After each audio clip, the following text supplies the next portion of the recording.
Welcome to Beyond Talking Points from Little Visionaries Bookstore. I'm Bridgitte Jackson-Buckley, and today I'm speaking with Karen Frazier. Karen Frazier is a psychic medium, channel for the George Collective, energy healer, Reiki master teacher, and the author of the most recent, The Ultimate Guide to Psychic Abilities, a practical guide to developing your intuition. Welcome, Karen. Thank you. Wonderful to have you here. I'm so excited to speak with you today. Thank you for joining us. Yeah, thanks for inviting me. I'm looking forward to it. You're the first person I've talked to about this book. Yeah, and I saw the cover and I was like, oh my gosh, like Karen has another book coming out. We need to talk. The cover is amazing. We have such a good illustrator for the book. There are illustrations like that throughout, as you saw. It's just gorgeous. Yeah. The illustrations are beautiful, and I really like the cover. I mean, it kind of has like an old school, like, what is it, the feather hair look. And when I had longer hair in high school, I did have some feathered curls, but the third eye up here, it really drew me in. So it was a very, very nice read, but we'll talk about that. Okay. Okay, so let's dive right in. According to Merriam-Webster, the dictionary, psychic means sensitive to non-physical or supernatural forces and influences marked by extraordinary or mysterious sensitivity, perception, or understanding. You highlight that definition in The Ultimate Guide to Psychic Abilities. It's interesting that they say that it's something mysterious. That makes it seem like a little dark. I don't know. So can you clarify what exactly is the difference between what is psychic ability and what is not psychic ability? So first of all, I want to say that I think everybody has some form of psychic ability and intuition. And so psychic ability is basically intuition that's enhanced. And the way that intuition becomes enhanced is by paying attention to it and working with it. So anybody can work with their intuition, their intuitive abilities, things like mother's intuition, or sometimes you just know stuff, right? Like you meet that gut feeling, that's your intuition. That's something that we were gifted with as human beings. That allows us to navigate the world in a way that is safer than it would be if we didn't have it. And so psychic ability, in my opinion, is just an extension of intuitive ability. And it comes from, some people are better at it than others, just like some people are better singers than others naturally, right? Like you could train me to sing, but it would still not sound good to people's ears. So, and it's the same thing with psychic. Some people are naturally better at having the psychic abilities, but anybody can take their intuition and work with it and acknowledge it and pay attention to it. And just by that act, strengthen it so that it becomes more of a psychic ability, which is just a stronger intuition where you start to understand more than just that instinctive, I like this, I don't like this, this makes me afraid, this doesn't make me afraid, I'm worried about this, that type of thing. You can extend it so that you get more information about it. Okay, so everybody has a psychic ability. I agree with you on that. And paying attention to intuition is just a matter of the more you pay attention to what comes through to you, the stronger it gets. But doesn't it also seem like some people just have a more heightened ability? Absolutely. Yeah, for sure. Like I say, it's kind of like, my son was born making music. He just has that. Some of it is probably inherited because I have a long line of musicians and artists in my family. And so he had that natural ability. But I mean, he wasn't, playing the saxophone and playing the drums and playing the piano when he was a baby, but he had that inherent musical ability. And then he worked and studied and developed that. And it's the same thing. So yeah, but there are some people who have a more natural ability. I'm a natural born psychic in that I was having psychic experiences. I wouldn't have described it as such, but even as a child, I had things. Mhm. Yeah. And we'll skip to that because in the introduction of the book, you write about the beginning of your psychic life.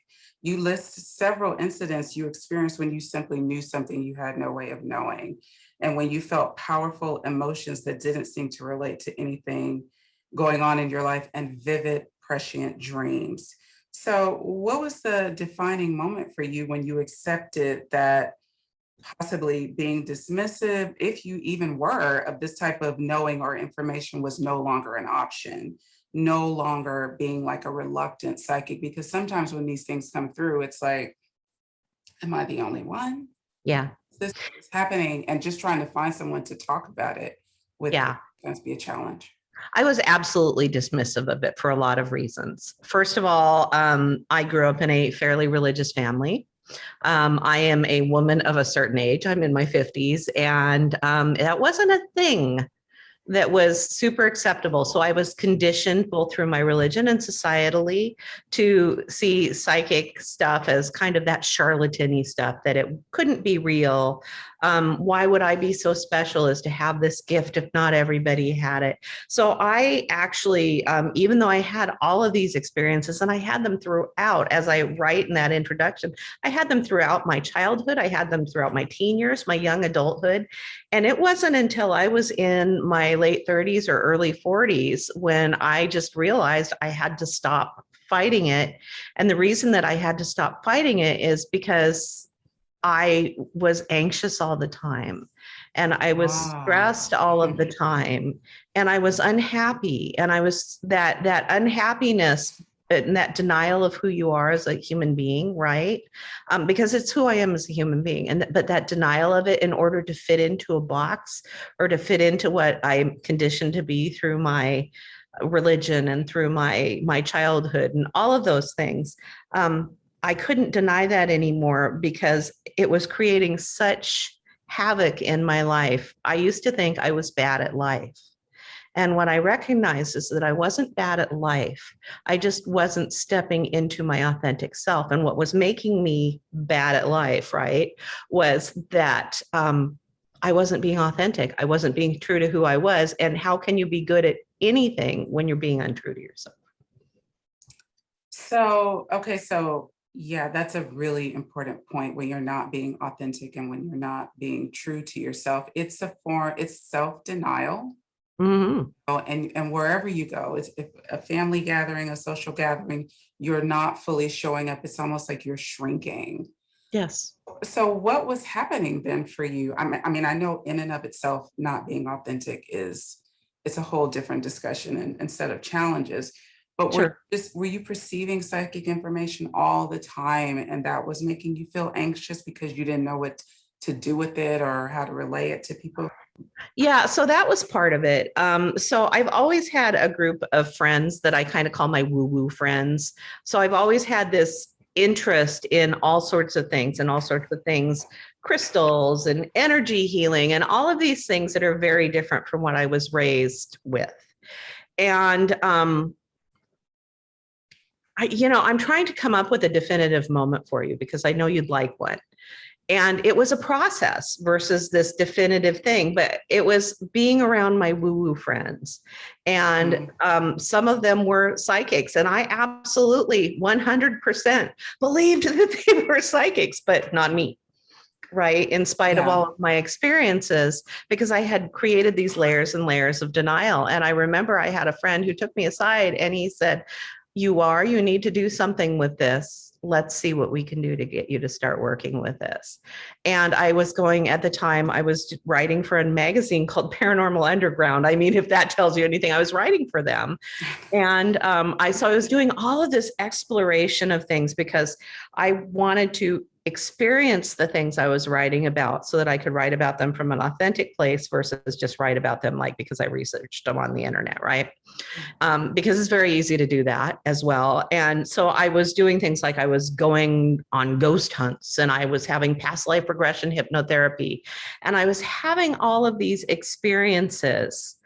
And I couldn't deny that I couldn't deny anymore that it wasn't real. And I went to this place that I was absolutely captivated with. I heard about it. It's called Wellington. It's the site of the worst avalanche disaster in the history of the United States. In 1910, about 100 people were killed. And it's up in the Cascade Mountains here in Washington State. So it's under snow most of the year. So I heard about it in February. I said to my husband at the time, I need to go here. And I didn't know why. I was just captivated. I need to go here. I need to go here. So we got in July, finally, on July 11th in 2009. That was the first time I went. And we got up there and I had all of these experiences. I was being poked and my hair was being pulled, not by people, just by whatever. I don't know. I was being poked in the shoulder. And I had these feelings and these sensations, and I recognized names and all of these things. And then I came home and researched it, and I was coming up with names and people, seeing people that had actually been killed in this accident. And that was, I think, what ultimately broke down all of the walls of denial, because when you have those experiences, you can no longer deny it. So you went to the site of the crash where there was no memoriam, no plates, plates, none It's of a hiking that. trail. Okay, a hiking trail. Yeah. So then you were perceiving the names and you were feeling touches and movements that was not from anyone around you. And when you got home, you were able to validate what you thought. Yes. Yes. Wow. And so since I've always considered myself this highly logical person, right? With this science is important, right? We must do science and all of these things. And even though I had this really strong interest in things like quantum physics, where I was reading those books and understanding that the universe is super weird, we just can't see it being super weird most of the time, right? So but I always thought, well, if it's not testable and it's not this and it's not that, then how can you call it a thing? And you can't deny an experience. Yes, I totally agree. And I can also relate to that part of you that you said was very left brain and logical, but why? But how? I totally can understand that. But then you do start to have these experiences that it's like, okay, that's not left brain logical. It is something of sixth sense. But I also think that seems to give it more credibility. And not that you even need to prove something to someone, but I know that this is a part of it. And the credibility questions get asked, like if you are an intelligent, logical, grounded person, and you're telling someone that I am perceiving something beyond my five senses, then it's like, why would they think, oh, well, Karen is just making this up? I mean, but then there's the other side that if there is some disbelief to psychic ability, there's projection taking place, because we absolutely can perceive things beyond our five senses. Absolutely. And for me, that was the wake up call. And I mean, it's when I look back now, it seems like I was being so ridiculous, but you can't dismiss your experience that way, right? So even now I look back and I'm like, oh my God, how ridiculous was I? The truth is I was very wrapped up in this. I need this to be, if this is something that I'm going to actually acknowledge to myself, I wasn't just hiding it from other people, I was hiding it from myself. And if this is something I'm going to acknowledge to myself, then I absolutely, I just wasn't ready to be in that place but when you have that experience, all of a sudden I realized it doesn't matter. It doesn't matter if anybody believes me. It doesn't matter if anybody believes me about anything.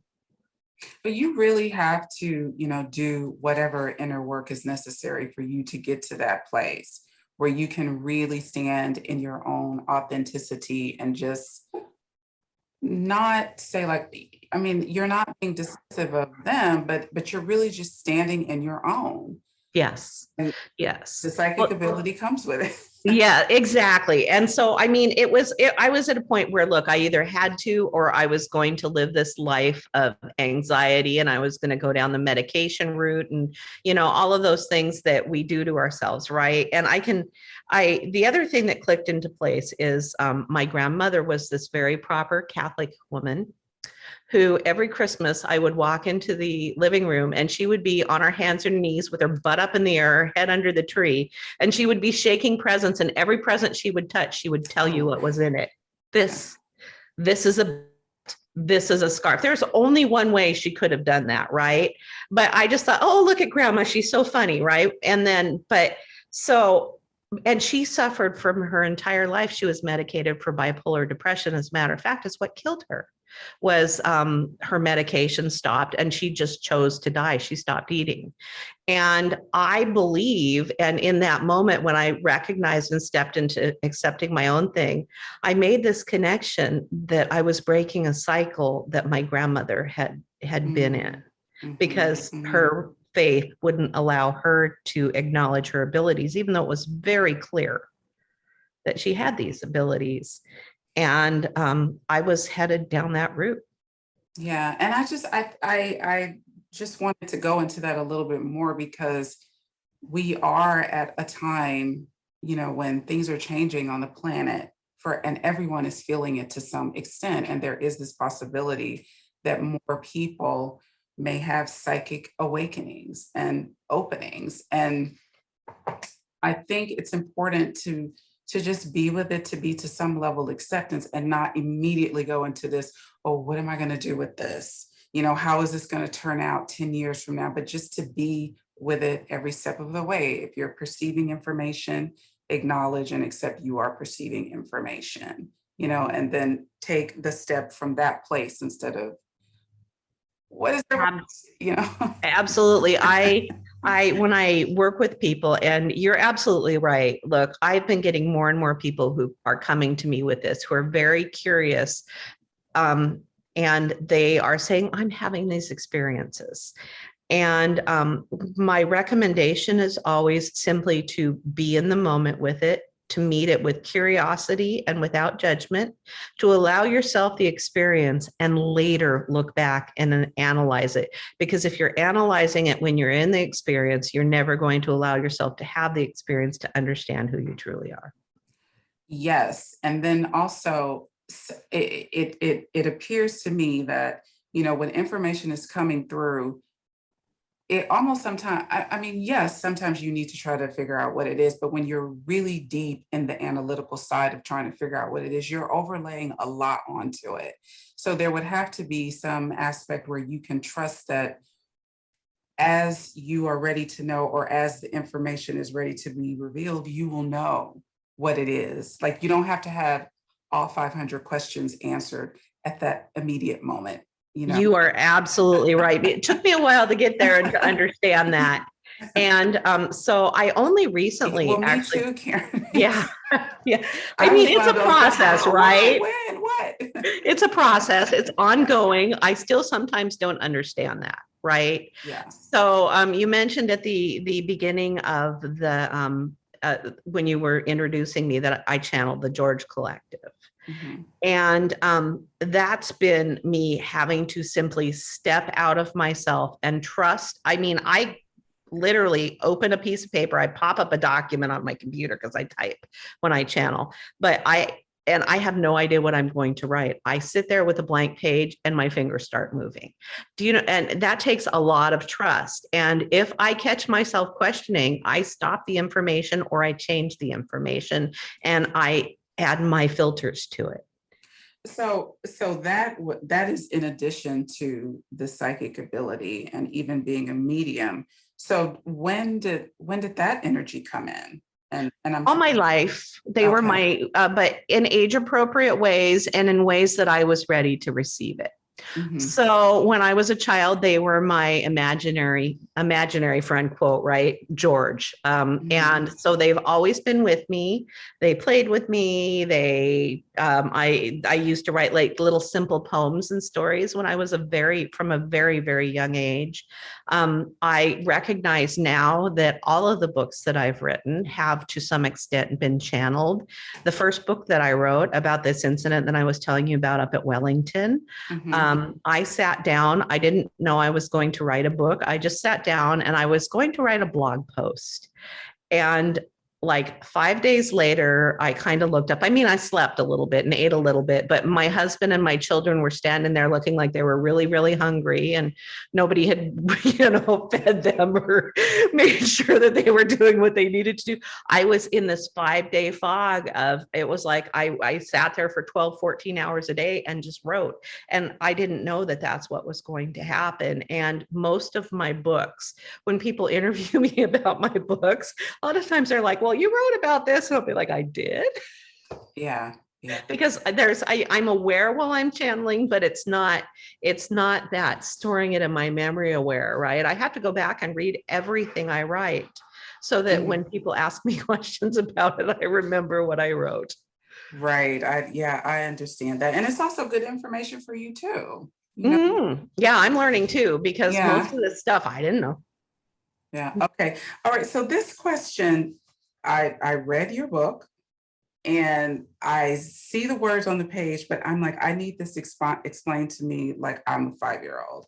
Okay. So you write that psychic information is perceived through the psychic senses known as the clairs, the clairvoyance, clairaudience, clairtangency, and so forth.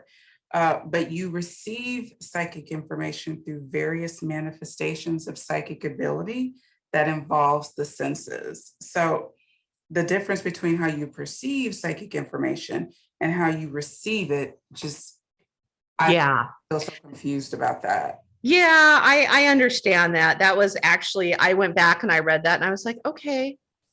So basically, people tend to lump together. So the way that you receive psychic information is that you may see something, you may taste something, you may hear something, you may smell something, you may know something, feel something, that type of thing.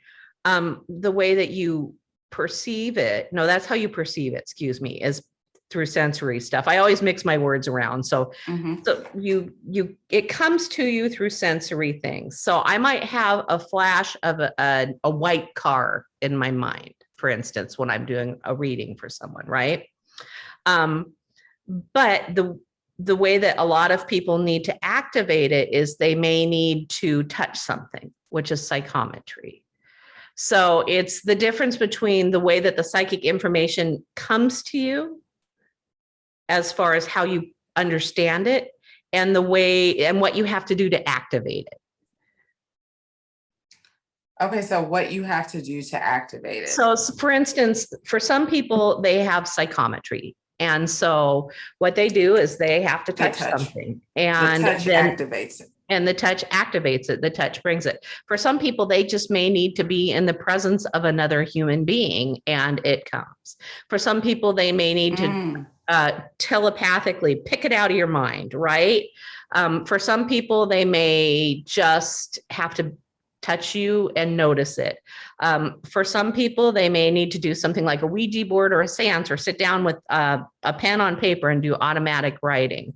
So one is the way that you recognize the information, and the other is the way that what you do with that information or how that information comes to you. So it's basically, I know this is hard. I'm so sorry. Oh, no. I think I'm kind of, okay. So claircognizance, that is the clear knowing. Right. So you just suddenly know things. Yeah, it's a sudden knowing, and that can be activated by physically standing close to someone. Yes. Yeah. So like say, or even for me, it's I do a meditative thing before I do a reading.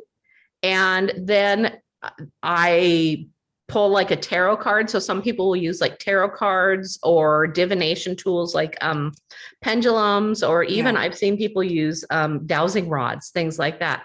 So they're just all ways that people focus in. And I almost think that it's like a ritual, like it's like just telling you, okay, it's now time. For me, it's my way of saying this is time for me to receive psychic information so I can live the rest of my life. Oh, I see what you're without saying. it. Okay. Yeah. So for me, automatic writing is one of the things I do. And I think that's probably one of the things that I talk about in the book. And like I say, I pop up the document, I put my hands on the keyboard and I say, okay, George's, here we go. And it comes. So that's the difference, is we have these clairs. Yeah. Right. And there's clairs related to all of the senses. And then there's also things like empathy, where you feel other people's things as your own and that type of thing. And then there's the way that we work with those things, whether it's we have to touch something, whether we have to be with someone, whether we have to open a piece of paper and write it down, or open do the I Ching and cast the coins and open the book. So there are ways that we step into, that's probably a better way to say it. It's the way we step into working with our ability versus the way that we receive the information. Because the five senses, sight, sound, touch, smell, taste, would be heightened with clairvoyance, clairaudience, clairtangency, clairolfactance, that smell, and goose sense is taste. And then the realm of the sixth sense would be sensing, knowing, feeling. Yes. Sentience, claircognizance, clair empathy. Yes. Okay. Well, and so you can have more than one. Oh yeah, I have most. The thing I am actually kind of the worst at is clairvoyance, because I'm not a super visual person, right? So I've always had trouble closing my eyes and visualizing things like that. I have to work really hard at visualizing things. But so my primary one is downloads of knowledge, which is that claircognizance. I just know, right? Mm-hmm. But also for me, I feel things in my body, which would be the touch and the empathy. I feel other people's emotion as if they're my own. I can, if I really focus in, I can see like little flashes of something. I can see, like if I'm trying to do mediumship for somebody, I can maybe see like somebody's little uncle. And this is actually what I see in my mind right now when I close my eyes, with little wire frame glasses and kind of wispy hair and a big nose. I can see that kind of thing. And what I've learned, and I also have ear changes, pressure changes in my ears, and I hear things, but it's more like tinnitus or things, or occasionally like a little whisper or something like that. I don't do the taste things in my mouth, thank God, because I hear it usually tastes like metal or blood. And so you wrote about that. Mm-hmm. I'm pretty happy that I don't do that very often. I do get the smell thing. I smell ozone. Okay. And when I smell ozone, I know it's time for me to tune in and pay attention and get the information. And so my job as a psychic, if I were giving you a reading, is to exactly like I just described the guy, right, with the wire glasses and the big nose. Yeah. And that's what I describe. I tell you what I see. It's not up to me to interpret it because I can't. Well, and then, okay, so the psychic information comes through the filter of the consciousness of the individual. Yeah, absolutely. How do you as the psychic discern the difference between psychic information and your imagination? Well, that's the trick, isn't it? Yes, that is the trick. And how do you? What I can tell you is years of practice, right? Years of talking to people and saying, this is what I see. And then they one day I had a gal and she came to me for a reading, and I drew like the side of the house with this huge tree looming over it and a swing hanging from it. And I drew it as a bench swing. And I was like, oh no, my mind went, oh no. It can't be a bench swing on trees or tire swing. So I changed it to a tire swing. She showed me out the window. She walked around the side of the house. It was actually the bench swing. So basically what's happened is that when I have tried to bring my own self into it, right, and I've done that little correction, then the universe is like, yeah, well, we'll show you. And so I've had so many of those incidents where I've used my imagination to usurp the psychic information because that's the way it should be. Oh yeah. So for me, it's been by having the experiences, by communicating those things, and kind of being like, no, that's not right when I get it wrong, because I did get it wrong. Yeah. So you've been in this line of work for years. I mean, you've written several books. You have a focus that spans various topics. What has been the most surprising or unexpected part of your spiritual journey? Honestly, I think the fact that I used to never tell anybody about it because I was so uncomfortable with sharing that truth because there's such judgment about those things. And I've been surprised at when I wrote that very first book, and I felt like I was just throwing my soul out there for people to judge, honestly, and the acceptance and the kindness and the compassion and the interest and the fact that almost every person I meet says to me, they kind of take me aside to a corner and they whisper, "Oh, I've had some experiences too." And how common it is. And that's why I believe that everybody has these abilities, is because it's so common. These people have been that if I had a nickel for every person who told me they had an experience, I would be a wealthy woman, let me tell you. I'm sure. So the commonness The of it, comment. Mhm. yeah, Okay. it was surprising. Wow. Okay. So people are really trying to keep secrets. And so I walked They're around all trying to these keep years it with, down that they're having these, experiences. yeah, I walked around all these years with all of these secrets that I thought would Yeah. just absolutely have me be shunned. And the second I let even a little bit of that light shine, everybody else shared their experiences as well. So we should talk about these things that we hide because we think they're not acceptable, because I think we'll find that we're much more alike than we are different. Oh, that is so beautifully said. And I so appreciate that, because I really appreciate when someone is really authentically speaking and I'm listening to them, feeling into my body, do I feel sincerity for this person? And then at the same time thinking how courageous they are, because I tend to be a little quiet, but it is so helpful when someone comes forth and says, whether it's a psychic experience, whether it's a difficult experience from any other area of your life, but to say that this has happened to me, this is what I gleaned from it, this is what I've learned, and this is what has been helpful. Yeah, we need to shine the light on these things in ourselves that we think are unacceptable. I believe that with everything about ourselves. I think if we could be more authentic and transparent, we would find that there are people who understand us, and then we won't feel so alone. Absolutely.